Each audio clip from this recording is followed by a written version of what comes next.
Welcome to Women of Spirit.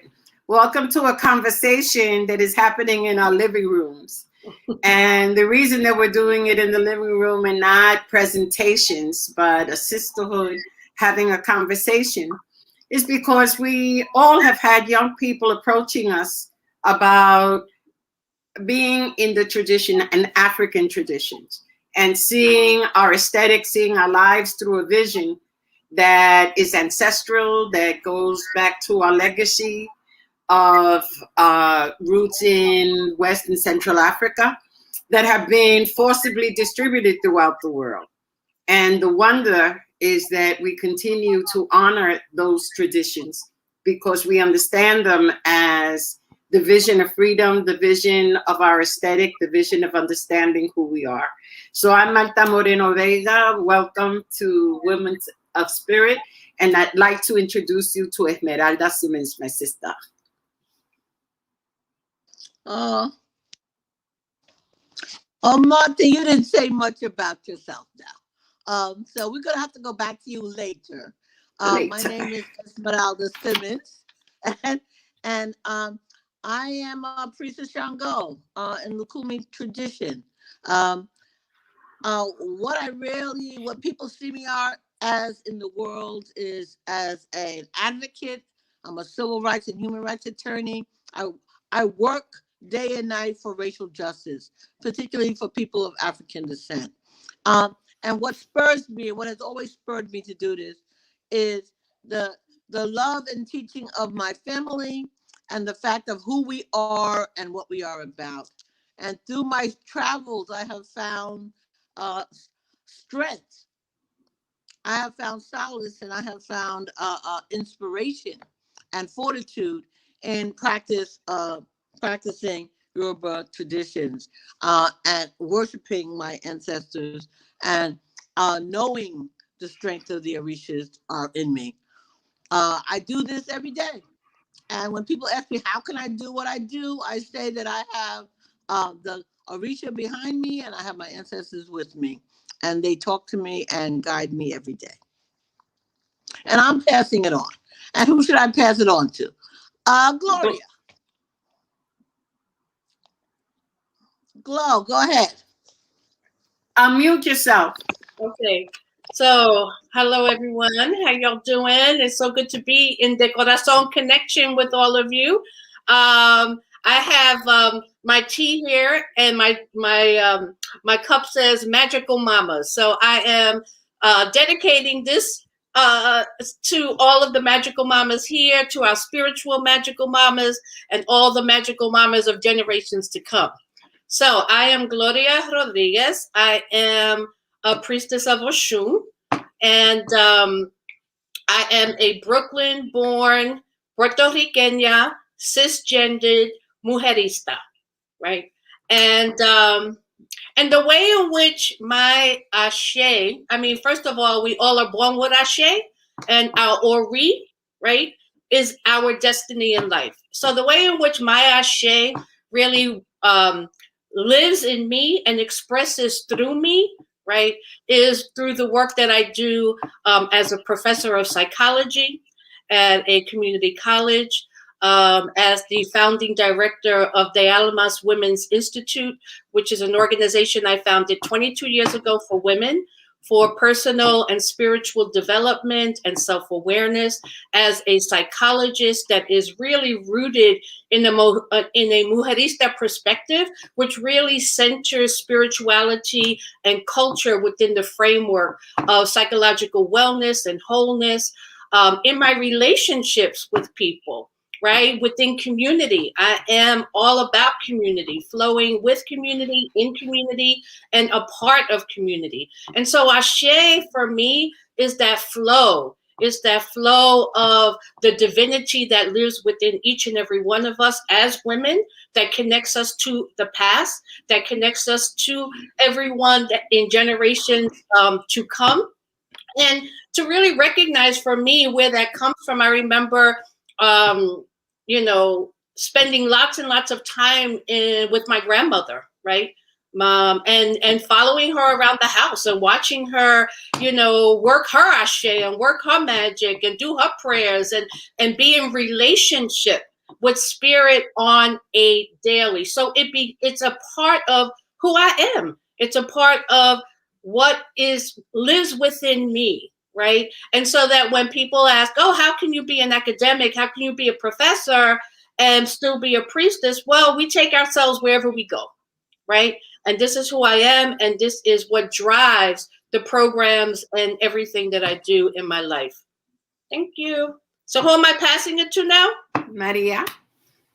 Maria.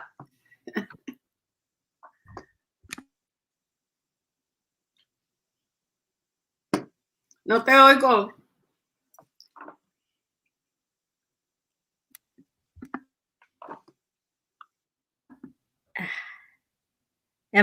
Can you hear me? Yes. Mm-hmm. Okay. Hi, my name is Maria Terrero. I am a performer of Afro-Dominican music. It's something I have been doing since 1987. I come from the Dominican Republic, and I came very young to the United States in my teens. And although it was very hard for me to leave my island at that age, I am very fortunate to have traveled out here because a lot of misunderstanding and a lot of not knowing about my true identity has come as a result of having lived in the melting pot that New York is. I happened to have run into Marta around 1985 that I was working at the Caribbean Cultural Center. And there I learned so many things about my culture that I truly didn't know. And, as time went on, I met many other people, musicians, healers, dancers, writers that were in the same, quest that I was. And I learned so many things about me that today I practice La 21 División tradition. And like Marta we were talking before coming to this conversation in the living room. So many things just have unfolded over the years that it's amazing. I am still the very same person that came here in when I was 15, and yet so much of open, and I changed the waters in my altar, and it's just part of my everyday life. I light a candle when I feel that I need clarity. I have a bóveda. There's so many things that I didn't grow up with that have become part of me. And oddly enough, I thank having migrated to the United States so that I could find myself. So who do I pass it on to? Let's try Mayra.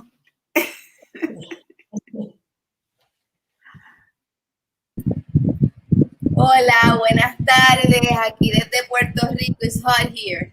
I'm very grateful to be in this conversation. Estoy de verdad bien feliz porque usualmente, and I'm going to be switching from English to Spanish, usualmente they call me in order to be just a writer. And when I try to explain that in my tradition, in the way in which I conceive the world, there is no specialization. Everything is organic. And therefore, because we believe this circle of connections between, because we believe in this, in the sacredness of interconnectivity with the past and with the future, with the things that you have not, that are not yet materialized, but that they're here now. In every step that you take, you get closer to that.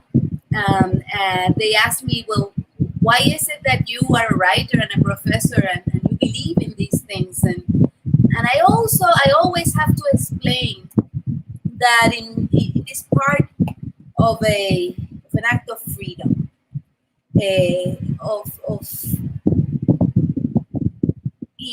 realmente lo importante es, the importance is that it is really important for us to understand that we come from a place that have convinced us that we should not believe in what we believe, that we should not believe in what we believe, because that is la marca de el salvajismo. You know, if you believe in the things that you believe, if you believe in the African tradition, you are closer, and you're identifying as a savage, as a person that is on the other side of reason, you know, on the other side of literature, on the other side of a PhD.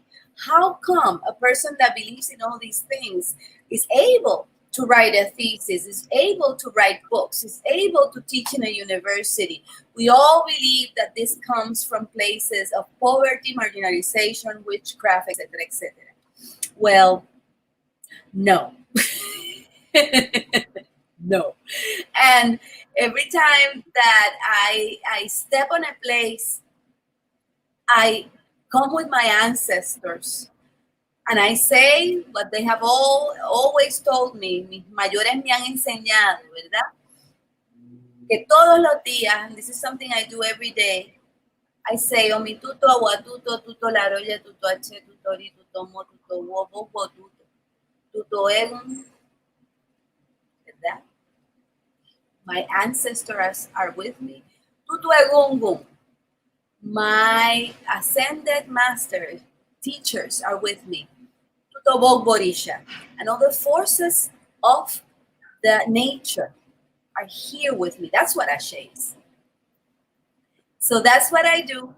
And then I start everything that I have to say, whether it is a theoretical presentation or a poetry reading or whatever, because they are here. I am here because of them. And that is the way in which I am honoring their knowledge and also making them visible, visibilizing, desocultar, visualizar y desinvisibilizar all the teachings and all the knowledge and all the incredibly wonderful tradition of the people that made me possible. So that's why I am a writer, intellectual, santera, whatever they want to call it, but everything connected. Después les leo un poema. So we pass it on to Ana in Brazil, right? We went to New Mexico, in Puerto Rico, now we go to Brazil. Hey. Here we go. My name is Ana Flávia Magalhães Pinto, or Iyá Dayo. Iyá. Iyá Dayo, as you may imagine, is my name in Candomblé, which means Iyá, the one that carries happiness.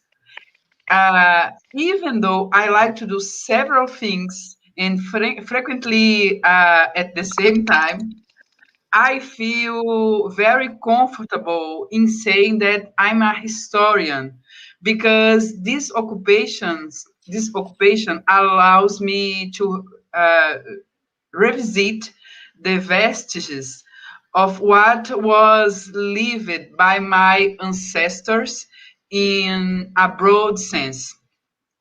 I'm sure that researching the past, writing history, and telling the history of Black people in the diaspora are ways to celebrate ASHÉ. the life force that move us and connect us despite so many interdictions. Since I was able to start walking through the American territory, the território americano, an expression I used to call Lélia Gonzalez, a black Leila. Mhm. intellectuals from Brazil, to the conversation, né? Lélia is so much important to us. Yes.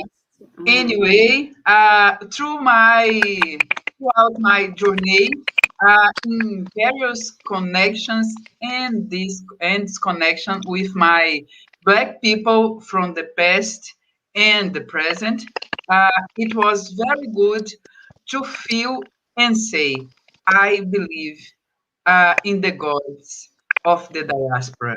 They are with me, they are with us.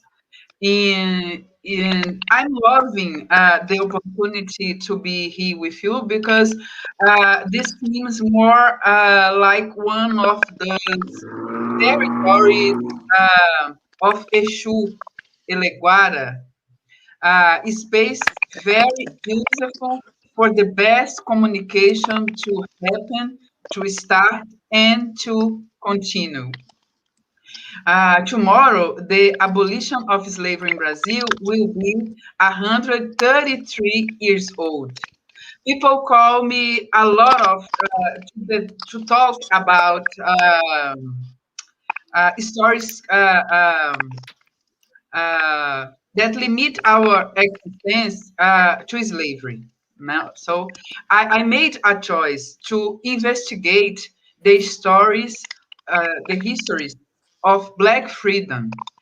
It was the way I found to explain our humanity and the perversity of racism that curiously had its centrality denied by white elites in Brazil in other parts of America.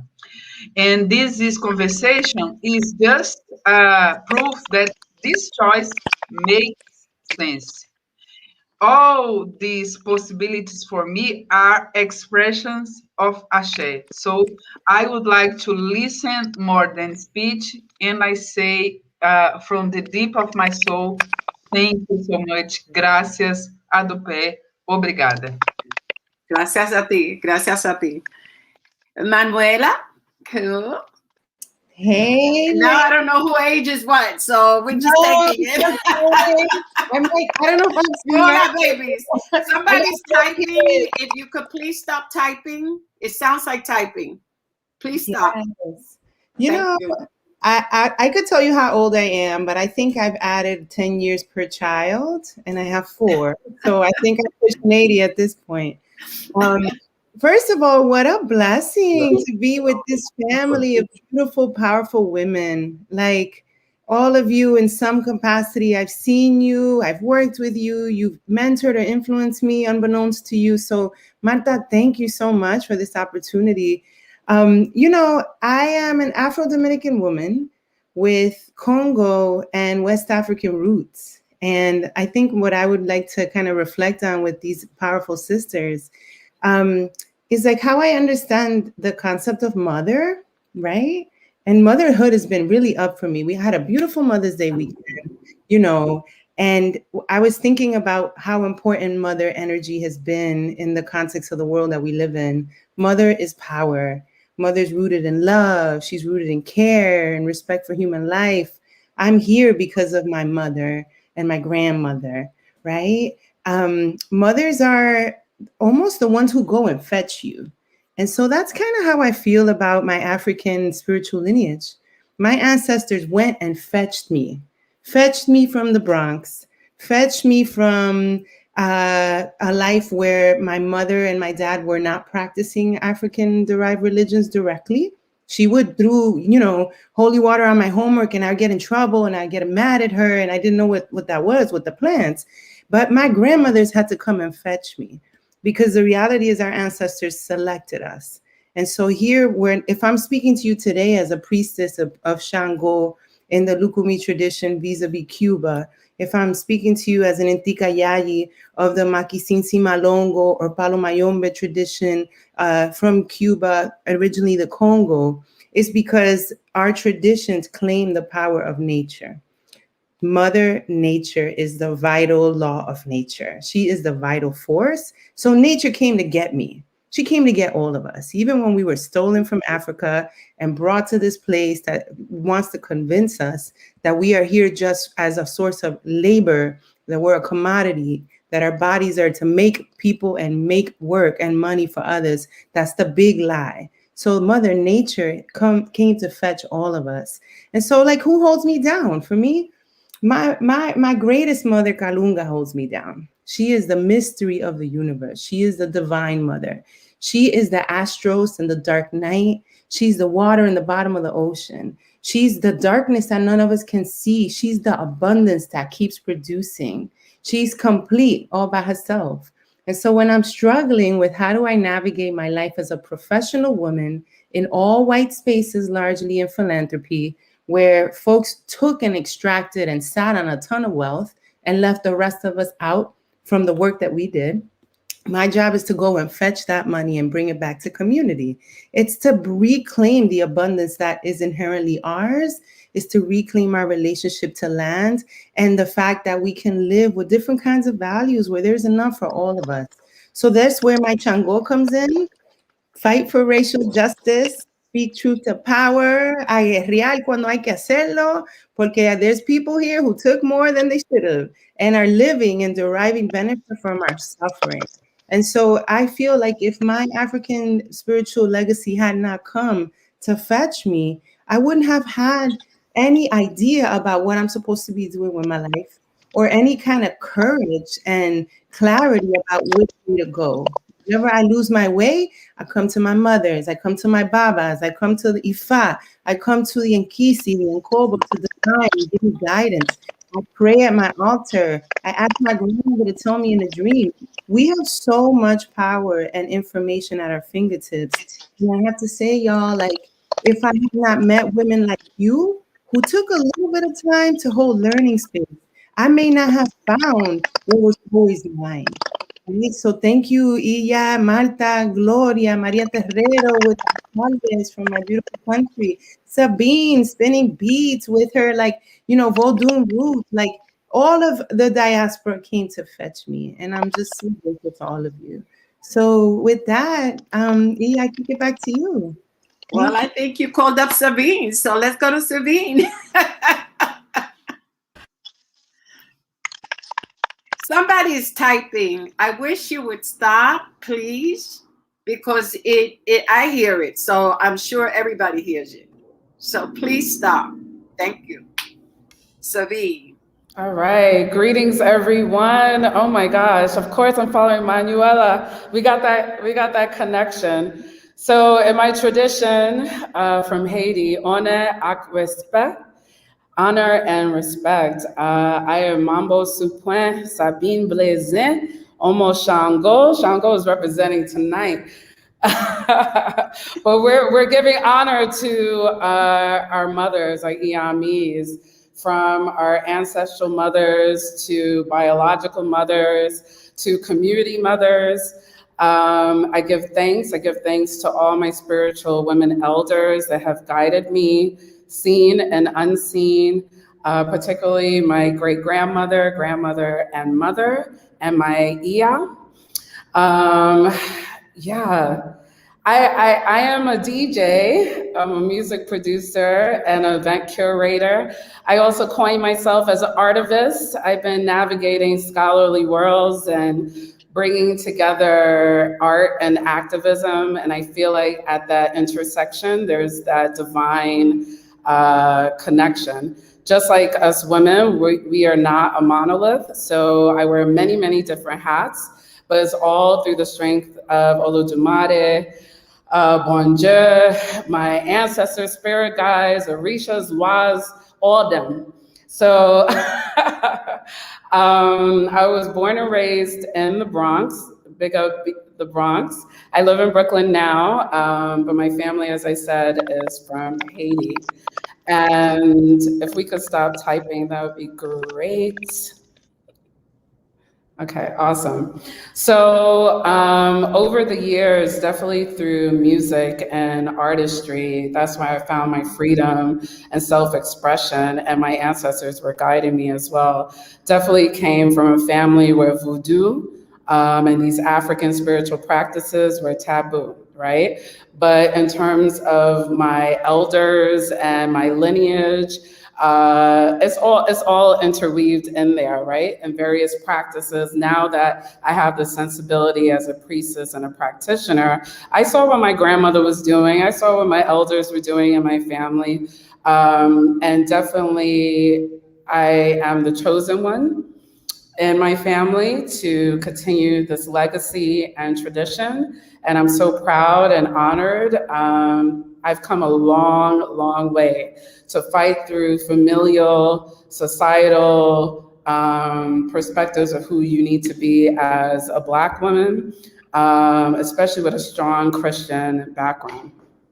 So everybody knows I'm unapologetically Haitian artist, Black woman in all these spaces, and I bring my whole self.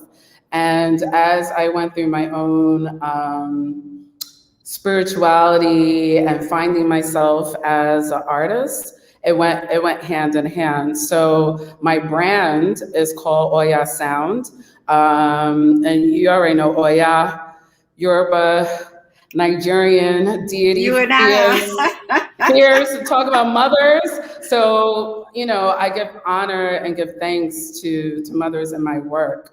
And I want to particularly put a stamp within the electronic music scene and show the strength of Black women doing this work. So I've built that since 2006 till now. And it turned into a lifestyle brand, which is incorporates all of these different aspects of the work that I do. Also as an activist, a community organizer, I'm a director of leadership development at an organization called Ife Tayo, which in Yoruba means love is enough for joy. So when I say that things are in alignment, once I came to terms with who I am and followed my calling, opportunities and various aspects of myself presented itself. So in addition to that, you know, I really think about how I walk into spaces. I also think about Mother Earth, and I know we talked about Mother Nature as well, elements of nature. When we look at the pantheon of female African deities, they're at the core, right? And my Iyá taught me this, right? We represent birth, life, and death. So everything begins with us and ends with us. We're the closest to Olodumare and God, right? And just looking at the divine feminine principle, and just who we are, we're divine in our own right. So when we tap into that power, individually and collectively, is a great force, and we need to be honored. So I'll stop there. Thank you so much for having me in this platform, definitely bringing the element of arts to this space and cultural work, and Haiti, of course, and all of our traditions. So it's beautiful to see our Pan-Africanness in this space as well. So thank you so much. Thank you, thank you. So let's move to Cuba. Yesenia, dino algo. Well, to be honest, when I got this invitation, I just couldn't believe. I have to read a couple times because it's like to be invited into this club is like, I don't know, something that is beyond my dreams, to be honest. Especially because here there are two of my idols, you know, and one is Maria Santos Febres that I started reading in Cuba, And the second is Nata Moreno Vega, that I have the opportunity to meet in Cuba also in 2004 before I came to the US. And then, oh my God, Gloria is a person I've been following for so long. And I was so humble when she and Marta and Melody show up all together to see my play, Women Orishas. Was real name is Ayabas, the many faces of the queen. That's the name, but actually is Women Orishas. And when you three show up, it was like, I felt like I got crowned, by your presence. And then Manuela, I think when I arrived in the New York area, Manuela was working still with the Caribbean Cultural Center.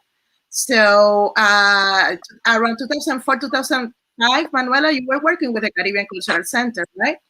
Of course, her name started become really familiar to me because I was receiving all the information, all the events, and then she invited me into another very amazing club when she did a conference in CUNY about Congo tradition. And she invited me, as a dancer to talk about the Congo tradition from the dancing perspective, because I do have also a lot of hats. But I just recently, I kind of got to convey a better way to present myself. So there are the things I do. I am a dancer. I am a scholar. I am a performer. That I do all the stuff that are not necessarily dance, but experimental performance, public spaces interventions with the Orisha, women Orishas presence always. And then I am increasingly writing, and I'm a PhD student. It's not only that I am a scholar, I am also in the last, in the finish line, for the PhD. And I am a triplets mom. I have triplets that are 20 years old. Wow. They will be 21 because they were born with the 21st century.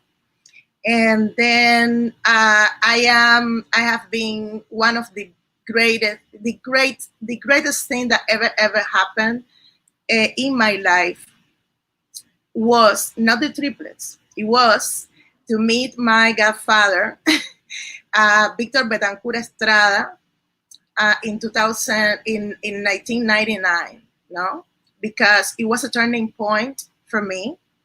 I was a dancer, I was an actress, but I was not a believer. No, I was not a believer. So Victor Betancourt was someone that, first of all, taught me to have faith. No, he taught me to have faith. And many people kind of freak out when I say I am not a priestess, I am not a santera, right? Because of all the things I do Orisha related. But from the first consulta that I have with my godfather, he told me, you don't need anything. With your Ori, you are gonna get anywhere in this world. Whatever you want, you're gonna get with this Ori. And this Ori that you have have something for us. Something for us that nobody else can create. So a divinity can give you what the Ori already has. And I don't know how long is it gonna take, for you to produce the thing. Maybe, I don't know, 90 years, who cares, But this is what Ifa says, Don't touch her Ori. We need that, no? So this was before I got my Mano de Orula. So I am an Apuete B. In the same year. I entered by chance just because my husband was studying drumming, And then we have to go through the ceremony, and then my godfather says, well, it doesn't matter if come once or 3 or 5, it's going to be around the same. So if somebody else wants to come, and so I enter, and one of my best friends did it too for free, because that's what he told me. It's like, if you want once, you have the money, nothing, it's not a problem for you. You can get the mano de orula, so we can find out, you know, a lot of things, a lot of advices, things that are going to be very helpful for you to take decisions in your life. But I think this is it now. And actually, the ceremony confirmed it, and it also was a confirmation that my protector is Iyá. So with time, I have become a medium as well. So I think like I have 2 sources of knowledge about the ancestral, and one is a gungun that are always with me and are always speaking to me, and sometimes it's kind of too much. Too much between Egun and the triplets is kind of crazy, right? And then I have the work of my godfather, because my sign in Ifa is Oyekun Otrupo, that is the speaker of Olofin. So as my temple, Ifaran Lowo in Havana, has been the pioneer of the public education, the public instruction of Ifa and La Santeria, creating several schools through years. I think the first one, a school of Santeros, you know, for people to get to know and to debate concepts. You know, how do we do, why we do an ebo, what we have to put into every fundamento, you know, like that type of things. And Yesenia, we'll come to it a little more as we have a discussion. Okay. Okay. So thank you. So thank you all for this introduction. That's in terms of presentation. So let's go into a conversation. Yeah, let's go into a conversation, because I think that for me, right, in listening, right, the importance of family. And one of the fundamentos, ¿verdad, de esta tradición is that we created family when there was not supposed to be family. We were torn out of West and Central Africa without family. And we chose to recreate family. And we chose to recreate family because within the tradition, right, Iyá Mi means motherhood and means creating community, creating family. So we chose to create family wherever we were taken, right?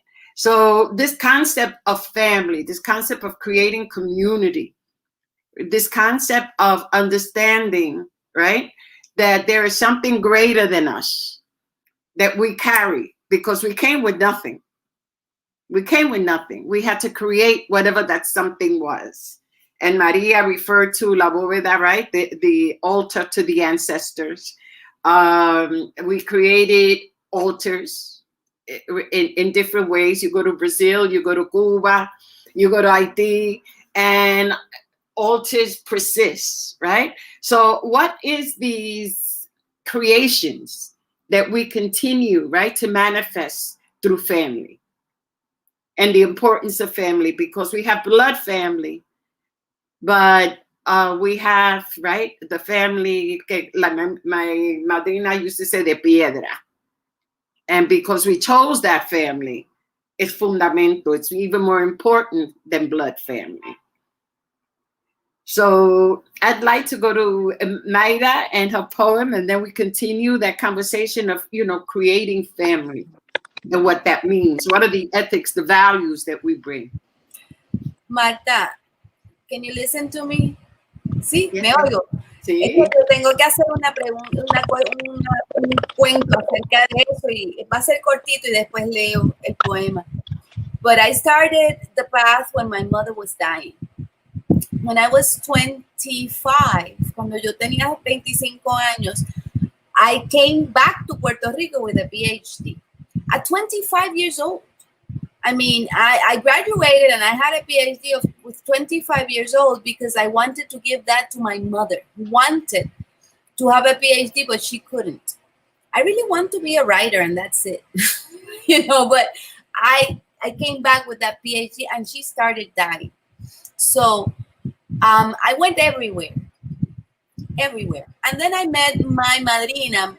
She died, Mercedes Rodriguez. Mercedes Enrique, sorry. And she said, you have to learn how to deal with death. Irete, Putan, Yana. And that was the first time that she told me the name of mi kofa, and then los collares and all that. And I entered this practice because I didn't know how to be without a mother. I didn't know who I was. She pushed me through a lot, and she gave me a lot of ona. She gave me camino. She gave me un camino, una manera de estar en la vida. So when I knew that she was going to die, I started. It was as if we had a transferal of mothers. And she went, and then I gained all these mothers came back, and I wanted to say that. And then I started writing, but I didn't know what I was writing. I started writing very young. When I was 19, I started publishing. I didn't know what I was writing. And then I figured out that all I was doing was talking. Everybody will tell me, you're writing things they're not going to go anywhere. Mayra, tienes que escribir como Rosarito Ferré, como Olga Noya, and you have to write, like all these people that have creolized. In Latin America have creolized the European way. And I couldn't. It's not that I didn't know how to. It's that I couldn't. And I think that was my mother's. So what I came to bring has to do with this idea of family, that it taught me that it goes beyond esto, our presence here and now. And I think that was the biggest strength of this aesthetics and ethics of family. We bring family wherever we go. We prove that we're human, and we prove that we cultivate humanness through building of family and community. But also we create families that through art, and all other people that work with art know that we become a family of conjurers, una familia of people that create ties with the word. Well, this is why there's so much creative people in the panel, right? You can't get away from it. Dancers, writers, and lawyers are creators, right? So this is it, and I'm gonna say this. It's en español.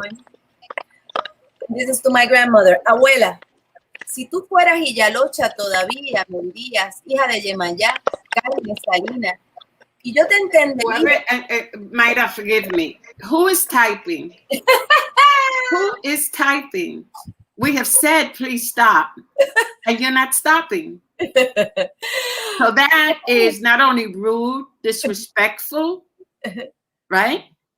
Because if you're on this, it's because you want to learn. And being disrespectful is not learning. It's misbehaving. So please stop. Thank you. Go ahead, Mayra. Okay. Abuela, si tú fueras Iyalocha todavía, me dirías, hija de Yemayá, carne salina, y yo te entendería. A pesar de personas planchaditas que me dicen enfermedad vernácula, anécdota de tierra, mito hueco para algunos antropólogos. Zambúllete en el mainstream minoritario, lee a Safo. Yo la leo, abuela, pero Iyá Mi me sigue reclamando con la mano llena de caracoles sabios, diamantes y machetes para cuando la lucha recia. Yo soy sal, abuela. Sal negra que entiende a Safo desde el sabor del hueso propio. Y no tengo intención de plancharme ni una greña más. So for me, this is Iyá Mi, and this is family. Well, I remember my grandmother, right? era espiritista, born in Loíza. And when I was growing up in East Harlem, I was born in East Harlem, grew up in East Harlem. Part of everyday life was having smoke, a cigar smoke blown on me, agua florida, and cuando uno tenía que hacer una limpieza, right? Roque Saragüey, todas las plantas. And it was always like, shh, don't tell anybody. Shh, this is in the house, don't tell anybody, right? So it was always that question mark, why can't I tell? And I didn't, because my grandmother and my mother said, you don't tell, right? And at a point when I was doing my studies, right? Like all of us are doing studies and delving into the history of Puerto Rico and the colonization of Puerto Rico, delving into Africa and the traditions of Africa, right? You can't help but understand the colonization of the Spaniards and Portuguese of Africa, right? And that process of giving permission to enslave us, right? Because many people forget, because we're being brought up and miseducated in the US context, that the people who started the process, at least in for us, were the Spaniards and Portuguese. And part of that process was the forced acceptance, whether you knew the language or not, of Catholicism, right, of the Christian religion. And I understood almost immediately, right? My mother said, and my grandmother said, shh. But I also understood that if I wanted to have children, I didn't want them to be born with original sin. And that concept that enslaves. So that, to me, when, creating the Caribbean Cultural Center, el fundamento is ASHÉ. The fundamento is ASHÉ. And that's why we were able to connect with so many people from so many places, because people connected automatically, came looking, right, to connect, because they were already connected in their spaces and wanted to connect across spaces. So that what I'm hearing all of us speak is basically the same thing, that the ASHÉ has allowed us to connect in spaces that we would normally not connect or normally not go into. But because of our ASHÉ, we feel comfortable in whatever space we go into, be it Santo Domingo, be it Puerto Rico, be it, right? Because of that, we don't put a barrier. It opens doors for us, right? So that is, I think, a very powerful, powerful reality.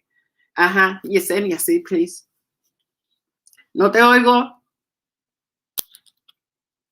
You're No, mute. What I Okay. wanted to say about ASHÉ, and the way I don't know. First of all, I do think that these practices brought us, or allowed us, it's not a brought, it's allowed us to have an alternative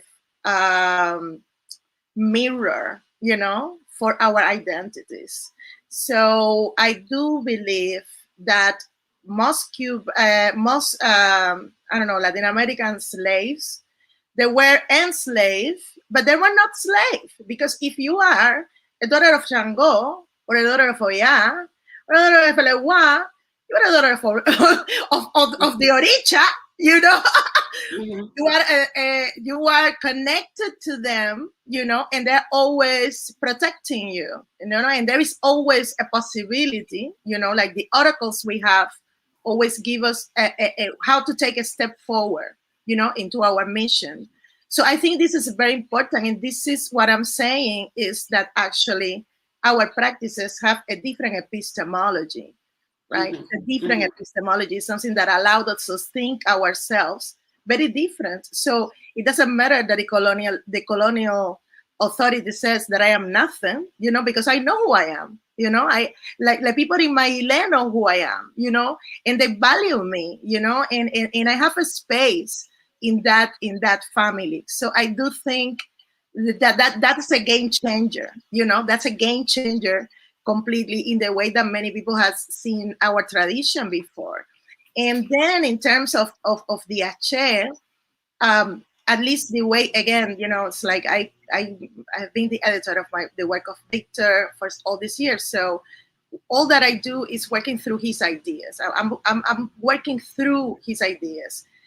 My aesthetic production, all of that is involved with his ideas. But what I do understand, the understanding he has about ASHÉ is the power of realization, no? Because even the Odisha means it's a combined word that means Ori and ASHÉ, no? So Ori, la cabeza interna, es una manera de representar la identidad. And then we have ASHÉ. So what are the Orishas? The Orishas are the selected heads. They're like the unique people. They are like our ancestors that were able to transform their communities. That's what our ancestors represent. And then when we are able to take a step and fulfill our mission, this is a manifestation of the personal ASHÉ and also of the deities, that allowed you, that make possible, that want us to keep moving forward.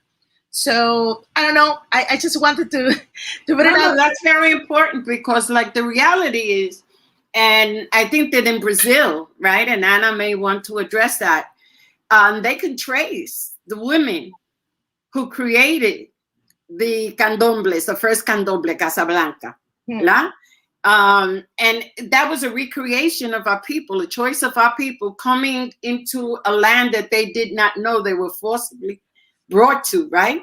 And yet create our beliefs. And that's what we, continue to inherit as we move forward. So that I think is critical. Ana, you want to address that in terms of sort of the history of candomblé and that creation? It's important to speak about how families in candomblé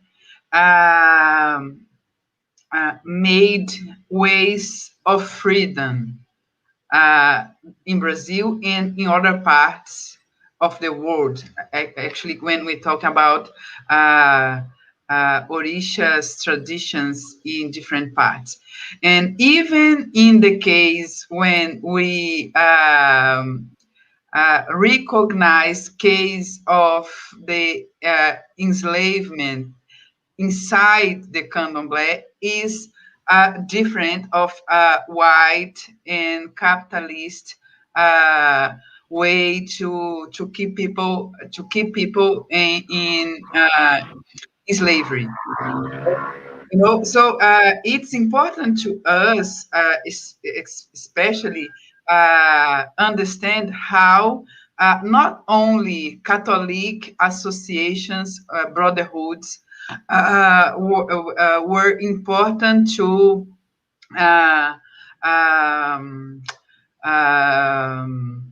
improve sociabilities, networks in defense of dignity, citizenship. But it's important also, we are talking about this in my class, this semester, how is important to recognize how candomblé of different nations,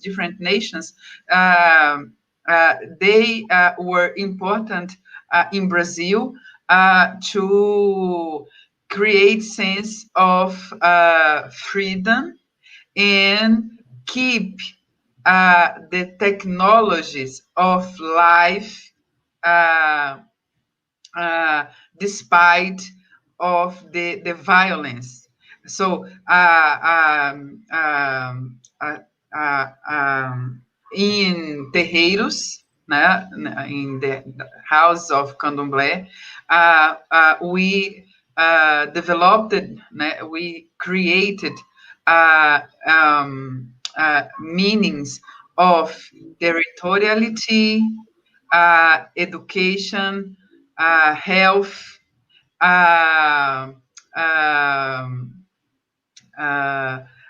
and how can I say?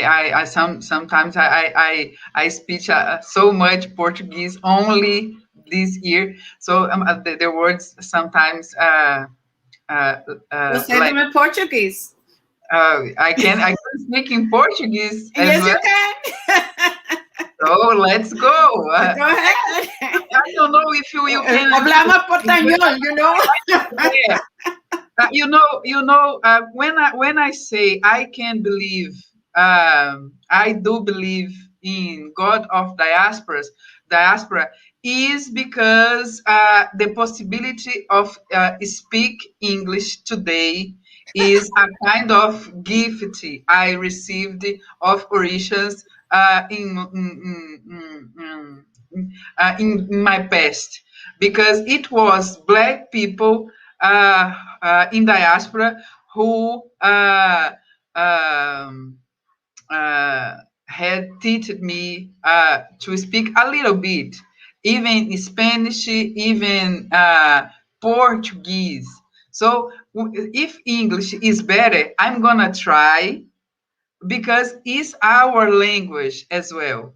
Because if we create a new word, an American territories in United States, Cuba, Puerto Rico, Argentina, Brazil, is because not only the land we share with the originals people of this land, but we are on of the language, the culture, the history, and we everything is our is mine, is yours. So when I'm trying to say that in Candomblé, we can see how, despite of so many attempts of deny our possibilities of to be a human being, Candomblé prove that in Brazil, especially when I'm inside the Casa Branca terreiro, I can see, despite of the little size of the house, a big history could be right and lived. It's for me is important, because when I go to United States and inside of the house of my friends, I can meet myself in Santeria traditions, Lukumi traditions, and Ifa traditions. It's because they are very similar, if not the same experience was lived in diaspora. That is why I can being here with you in this moment. And in Brazil, we have other experience of African traditions, né, of religions, like Umbanda, Kimbanda, and some of them was received a negative mark. But this moment, we are trying to put out this prejudice and explain how this different ways were forms ought to be alive and create and keep Brazil the biggest Black nation outside Africa in the world. If Well, I can, that becomes very important, because when we did the conference in Nigeria in Ife, and then we did the conference in Brazil, one of the things that is very clear is that communities were torn out of West Africa and taken to Brazil. So vamos a decir, the secrets of Ochosi, the hunter, are in Brazil. They're not in West Africa. So the work that we have to do is major. Is major because we're assuming that the tradition is whole in West Africa. And one of the things we found out is in doing the conference when we did in Brazil was that Brazil had populations that were practicing traditions that no longer existed in West Africa. And that work has to be done. That work still has to be done, you know, so that the work that you're doing at the university, as well as Mayra with the new project that's being developed and other sort of diaspora projects that are looking at archives, have to begin to look at the populations that were torn out of West Africa. Whole communities were torn out. So that if we go to Haiti, if we go to Trinidad, if we go to different places, we're going to find knowledge that still exists, right? Mm-hmm. That we can trace, but we don't have, I think until now, that we're creating those spaces and those institutions to do that work. That work has to be done before so many of the elders and the memory leaves. But our the power of, if you want to say 15 million people that were torn out of West Africa, and enslavement ends in Brazil, right? 1888, Cuba, 1880, Puerto Rico, 1873. That memory is still there. That memory is still there. And we have to do the work in capturing that memory and making sure that we continue to not only preserve it, but make it operationalized in a way that we understand what it is and how it functions. Yeah, when I think of Brazil, I always think of the quilombos and just thinking about Haiti and how we maintain these family and community traditions, not only in the retention of, you know, our African spirituality and creating an amalgamation of various tribal traditions, which is the essence of voodoo, but also in our physical spaces, we recreated that African ecosystem, and they're called lacus, right? So when you go to different parts of Haiti, there's various lacus that represents particular nations or nations and tribes from Nago, Congo, Dahomey, and those traditions are very, very much alive. And it speaks to how despite colonialism from the French, from the Spanish, we were able, of course, as the first Black independent nation, right, be the inspiration and the catalyst for revolutions around the diaspora, but to be able to still retain not only this rites of passage or spiritual practice, but also physically how we manifested that space, which has always come under threat. Right? To be a voodooism, to hold these spaces is always under attack, whether it's spiritually or even physically or economically. But those spaces we've definitely created and maintained through our spiritual practices. So it's very important. I wanted to just add a little bit here, Sabine, because it totally resonates with me. Like for the younger women or folks listening in the audience, you know, when I got to thinking, why are our indigenous traditions such a threat to people? Why am I being asked to keep it in hiding? I had to really, you know, interrogate that. The first line of hiding was my mother, hiding it from my father. So when she would go see her cabeza de misterio in the 21 divisions and the things that Belkis or Papa Candelo would tell her to do, and she would do it in secret and only share it with my older sister and not share it with me or my other sisters and hide it from my father, there was some level of self-protection that she was trying to do.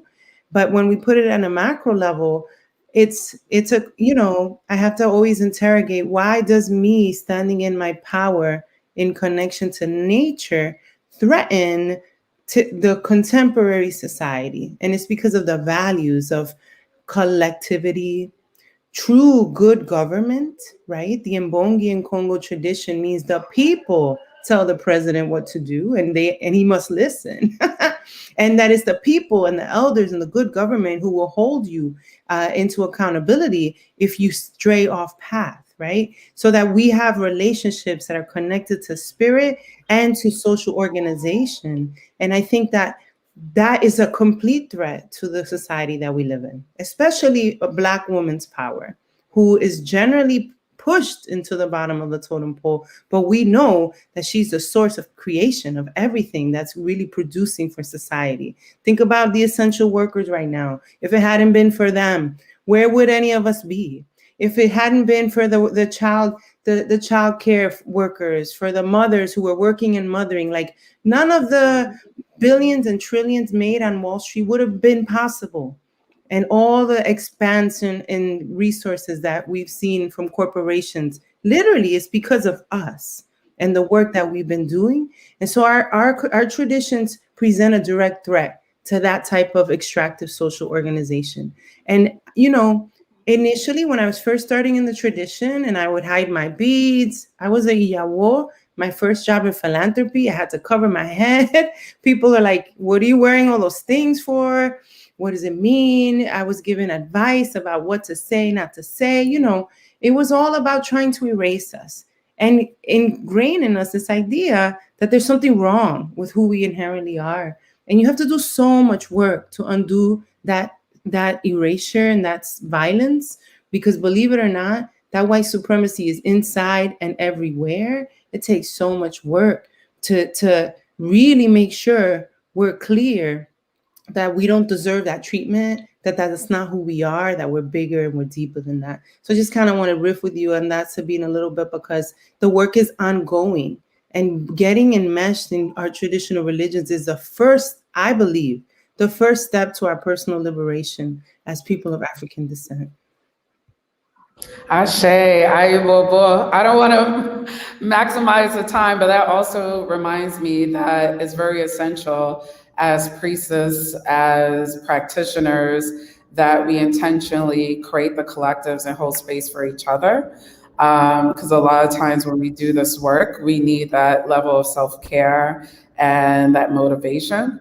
And also, you know, intentionally infiltrate a lot of these spaces that we're taught to not go in. And when I hear about everyone's background, their PhDs, the work you do in community, like we're doing that work, right? And it's important to continue to lift us up. So I want to just mention that as well.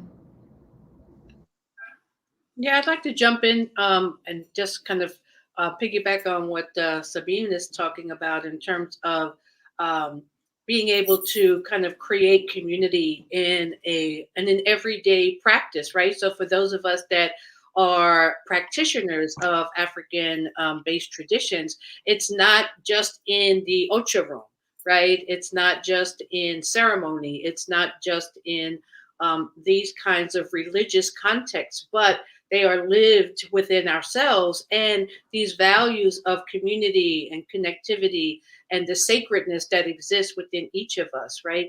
That we don't have to be initiates in order to be sons and daughters of Odisha, that we all are sons and daughters of Odisha, right? And for me, during this pandemic, right, creating community through De Corazon Connection, right? This program that I developed called De Corazon Connection, which was a call to women, right? To come together every morning and to meditate and to pray and to support each other and to stay connected, to call in our ancestors, to call in our spirit guides and protectors, to call in nature, to call in the ASHÉ that we all bring into community, right? And so to develop that kind of connection, and it was really interesting because initially it started off as a sort of an East Coast thing, and then it became national. Then it became folks from women from the Caribbean calling in. Then it became women from Europe calling in. Then it was so amazing. I was completely amazed. I was completely like blown away. I was just like, this is this is the practice of our tradition. It is about creating community. It's about supporting each other. It's about mothering each other. It's about loving on each other. It's about taking care of each other, right? In a way that is so critical, so that we can move through these challenges, with a sense of, freedom and liberation and resilience and strength. Yes. And so in our everyday practice, to really understand that Odisha is a healing energy, right? It's a healing energy as well, particularly when we talk about the divine feminine energies of Odisha. And I want to speak a little bit about that, because on a personal level, I think when I say, we are all sons and daughters of Odisha, that's consciously and unconsciously, because I can remember reading Baba Willie Ramos's book, Oshun Across the Waters, and opening to my road of Oshun, which is Ololodi, which is the revolutionary Oshun, right? It is the activist Oshun. There are so many ways in which Odisha is also very pigeonholed, stereotyped, and it's like, and so when I read it, I started to cry when I read the description of my a road of Oshun, right? Because what I realized was that throughout my entire life, the ASHÉ of Oshun was with me, guiding me, moving through me, expressing as me from the moment I joined the Young Lords, right? A revolutionary organization, right? To losing, losing a child, right?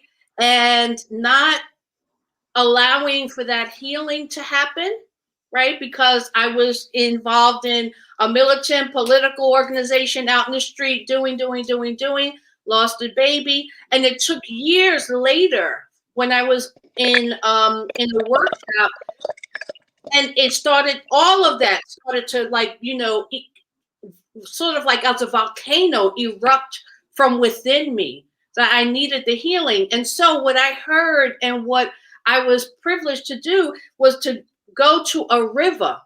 And I literally heard the direction: jump in the river, right? Allow the river to take you to its final destination. Come back up the hill, jump in. I heard this direction and this guidance 3 times. I jumped in that river, and I just allowed myself to be bathed in the healing energy of Oshun.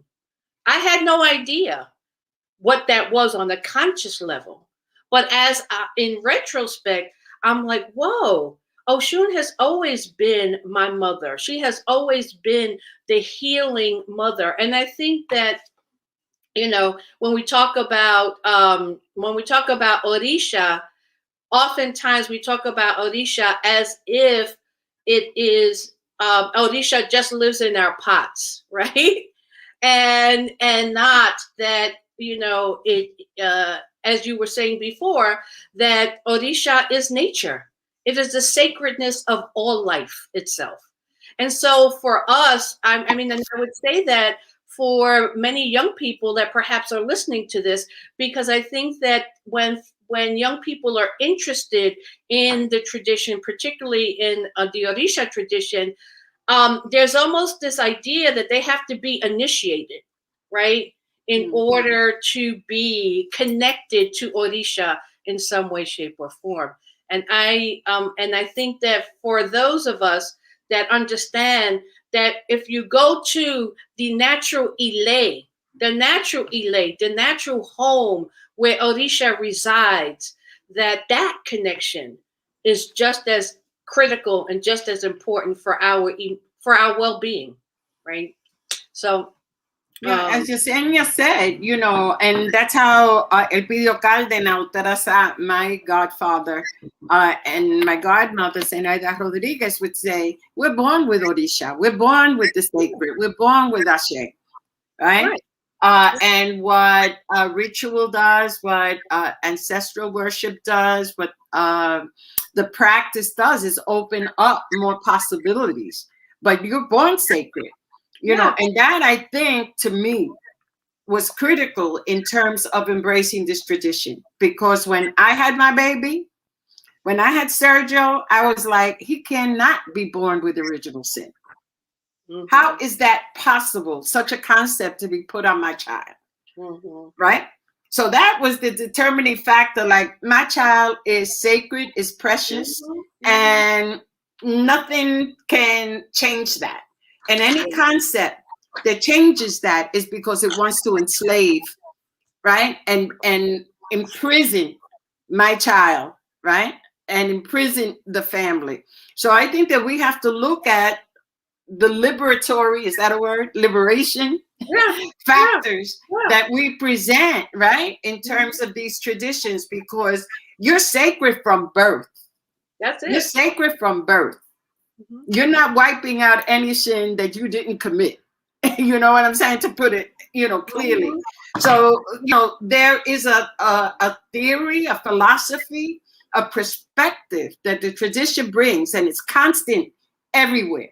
Everywhere that I've traveled and done any kind of study and made any kind of connections, we are born sacred. That is central to who we are, what we become, right? Yeah. María, ¿tú querías decir algo?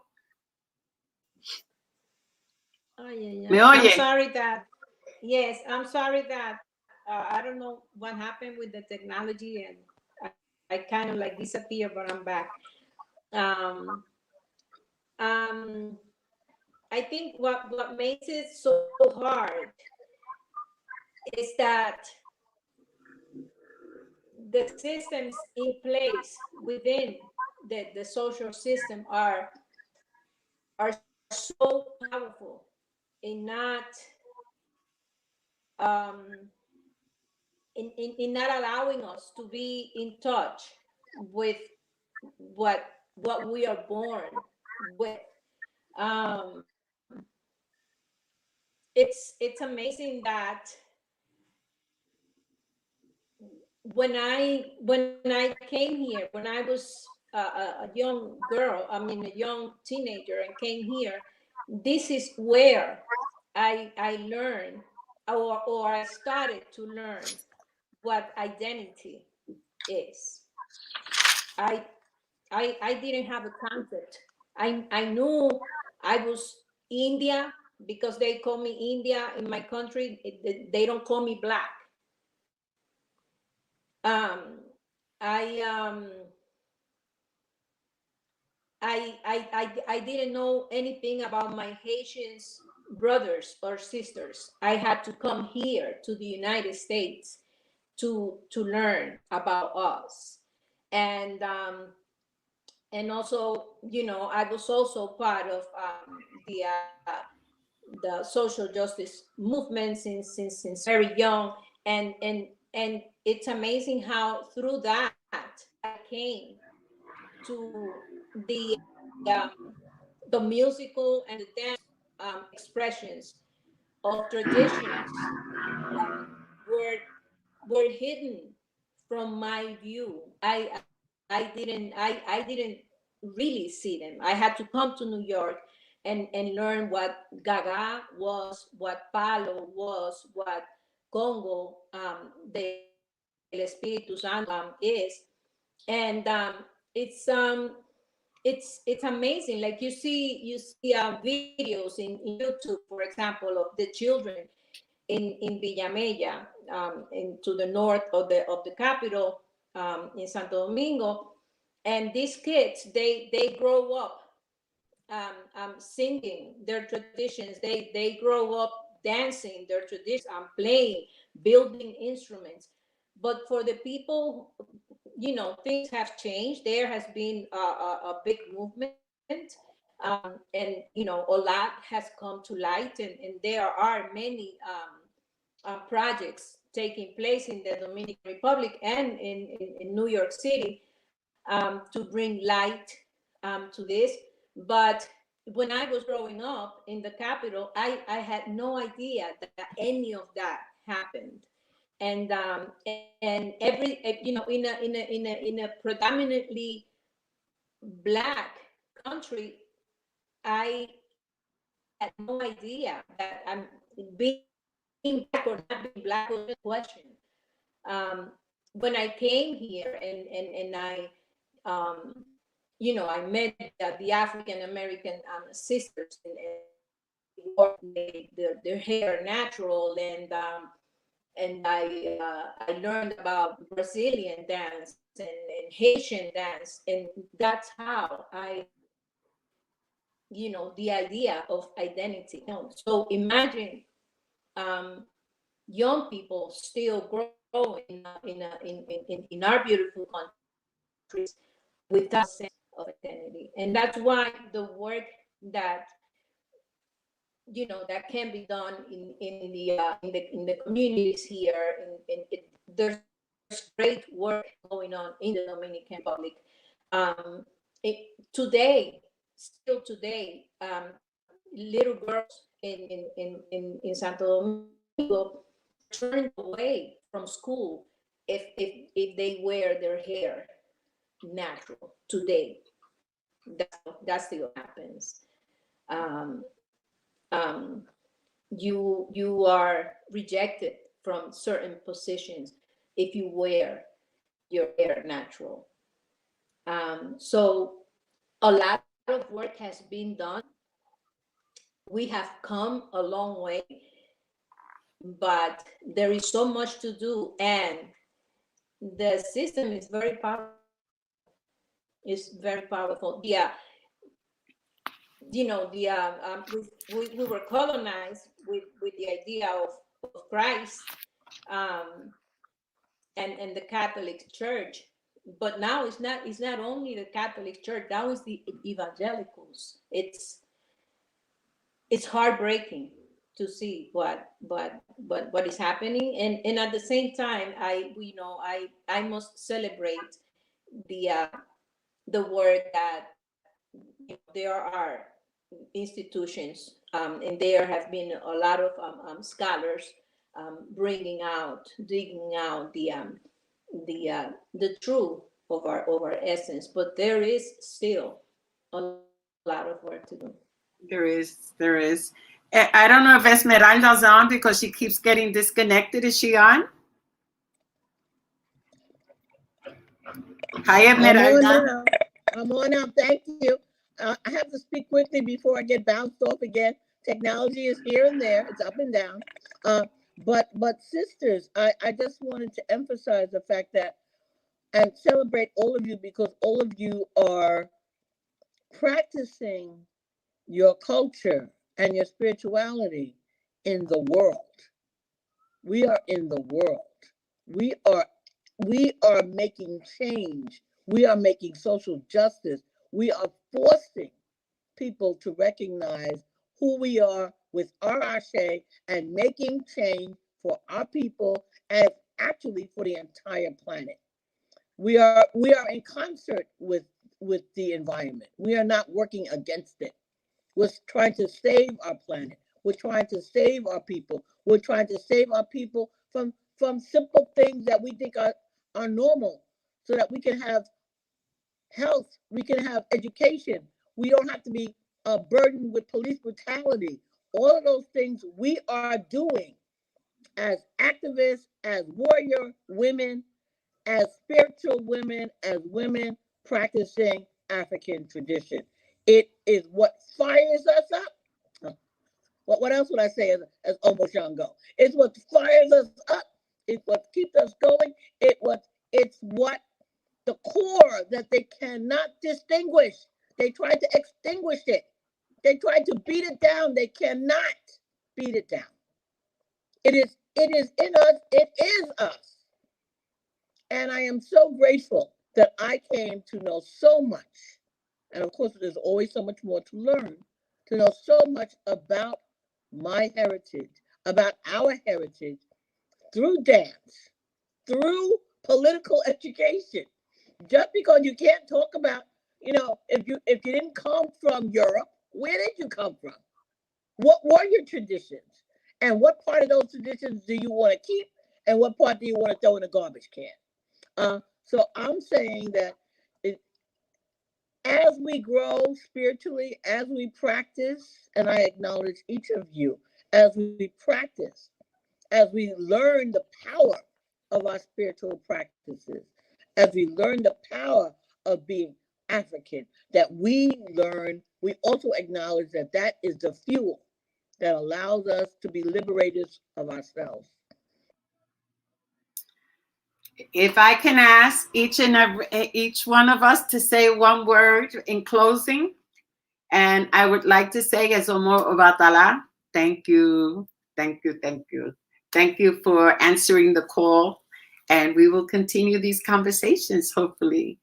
I am so blessed to have you all in my life and have experienced you in my life, so thank you. So let's go with the squares. Gloria, Manuela, Yesenia, and then we go. So it has been such an honor and a joy to share space with all of you across the waters in our sacred environment. So I am so, so grateful. I am so full of joy. Thank you so much. And I think that one of the things that I would like to kind of consider all of us here and other women that are, doing the work is that we are spiritual midwives.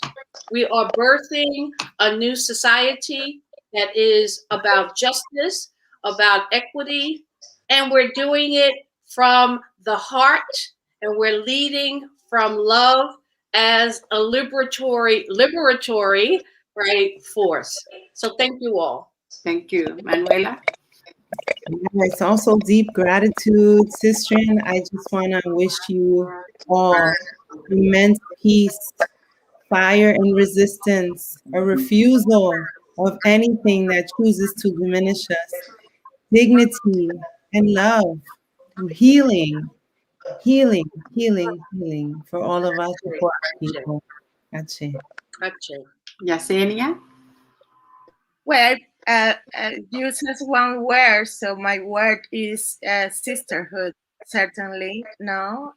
And I feel like each one of us, we have our responsibilities, we have our places, we have the particular communities that we bring together. But we are an answer, to that question, no? Because there is no limits, there is no limit for our practitioners. There is no limit, the sky is the limit for every single one of you. And this is a power, an ASHÉ, that certainly our tradition has allowed us to experience, and also bringing us together. This was such a wonderful thing, Marta. Thank you so much, and thank you, every single one of you, for your presence and your words. Sabine? Yes, I just want to give thanks to you, Martha, and just everyone here. All of us. This was amazing, amazing, and a great reminder as we all do this work. My word is potomita. So in our voodoo tradition, that is the pole, the center of our peristyle, our sacred temple. It's a connection between heaven, Orun, Guinea, and the earth. And I feel like as women, Iyás, Iyá Mis are that potomita. And I just want to say Ayi Bobo, Amen, Ashe. And thank you once again. This was beautiful. Thank you. Anna? Well, in the Black woman movement, an activist named Vilma Reis created a phrase that we use a lot. Viva nós e as águas. Cheers the waters, cheers us and to the waters. And the waters which not only separated us, but connected us in the past, in the present, and will be connecting again and again in the future. So thank you so much for this opportunity to be with you. I really, really, really intend to see you face to face, hand Yes, to we hand. will. We So will.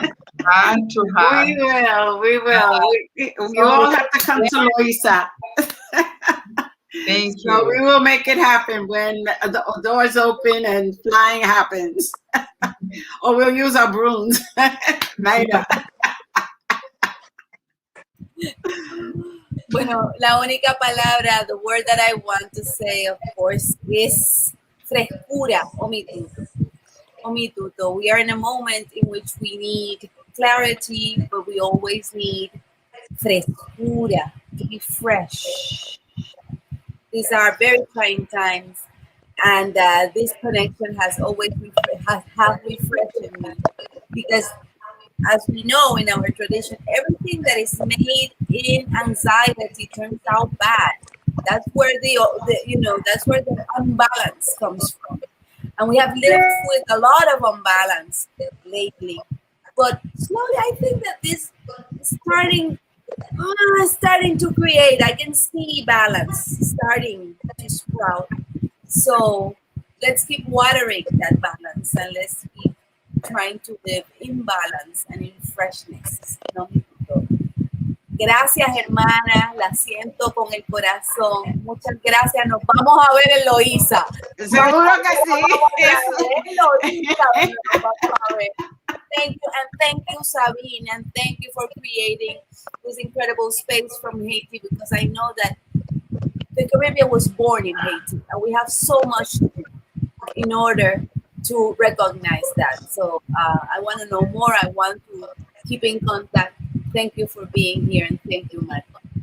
Thank you. Thank you. Maria, you want to say a final word?